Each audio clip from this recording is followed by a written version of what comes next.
5G is a weapon. It's used by the military. Do you know these 5G millimeter wave technologies are used to scatter crowds? You know, they drive up in this technology when they want to scatter a cloud, and they put out these frequencies in a much higher power than 5G will be initially with us, but the same frequencies. And people scatter because they get the feeling their skin is on fire. Because the human body, including the skin, is an antenna. It interacts with frequencies and it receives and transmits information. At the cutting edge of understanding of DNA, scientists know that DNA is a receiver-transmitter of information. And so we are electromagnetic, electrical organisms, transmitters and receivers of information. When our electromagnetic fields are in balance and harmony, we have health. We have psychological health and we have physical health.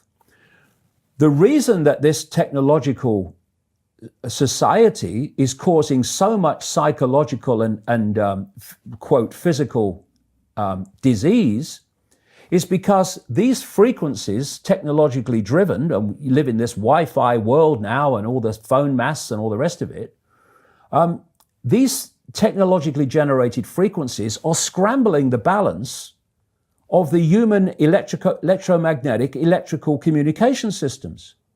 And if you scramble them, you create a state of disharmony, dis-ease, which plays through to physical and mental, emotional, psychological dis-ease. And there's another point to this.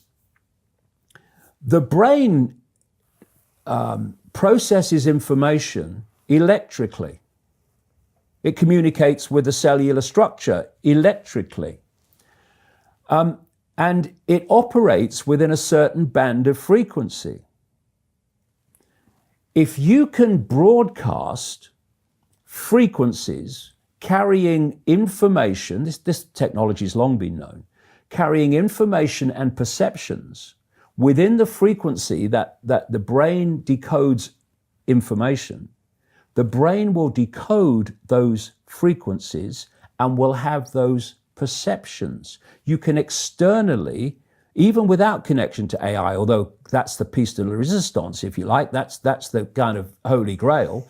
But even before that, you can influence people's perceptions externally by broadcasting these frequencies that we interact with, because we are antenna. Okay. Now, some decades ago, there was a guy who worked out the frequencies of different emotional states. This is long ago. I mean, it's very, very sophisticated now. So every thought, every emotional response is a frequency. It generates a frequency, and it is of itself a frequency. Hate is a frequency, and it's different to love. You know, when you are in a room and there's lots of aggression and conflict and hatred, you feel it. What do people say? Oh God, you can cut the atmosphere with a knife in there. That is because the frequencies of hate and conflict have been so generated, they have changed the electromagnetic field of the room. Okay, so 5G is going to be weaponized against us potentially. Yeah, but the point being that they worked out the frequencies of various emotions, including rage and what have you. And basically, they can play across a community these frequencies without anyone knowing, and it starts to have an effect, and it starts to build rage, it starts to build anger, and people might not realize why they're feeling it, but they start to feel it.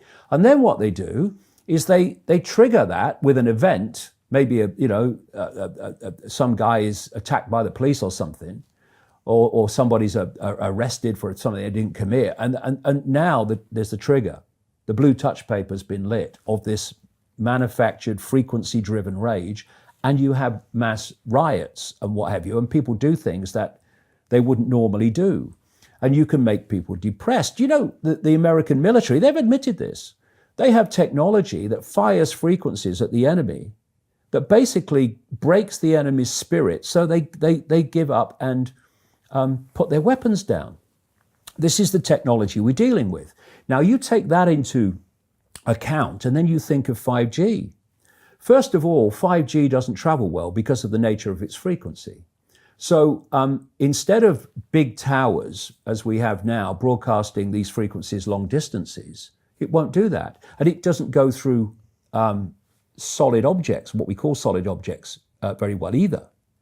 So to overcome that, there are going to be boxes broadcasting 5G, this weapon, down every street, all over the world. You're talking phenomenal numbers of these boxes broadcasting, like on the lamp standard outside your children's bedroom and stuff, broadcasting this stuff. There's no way you'll be able to go where you won't be in a field of 5G.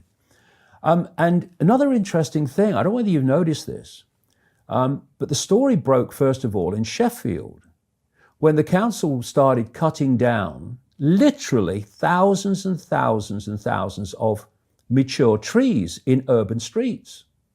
And there were big protests about it. You know, Sheffield claimed to be a green city, but all these mature trees were coming down, thousands of them. And my brother, he works as a call-out bus mechanic. So a bus will break down, they'll call him, we'll come down and fix it on the side of the road. So he's traveling all the time. And he's saying it's amazing how many mature trees are being cut down. Overwhelmingly in urban places. Now, the worst nightmare, I'm not saying cause and effect, but I'm saying think on it. The worst nightmare of 5G in a street is mature trees, because it can't get through them. They don't want urban trees for 5G because it won't go through solid objects very well at all, and it doesn't travel far. So we're going to have this explosion of 5G transmitters. And then, going back to what I said earlier, and they've admitted this too, there's going to be like 20,000 satellites up there beaming 5G at the Earth.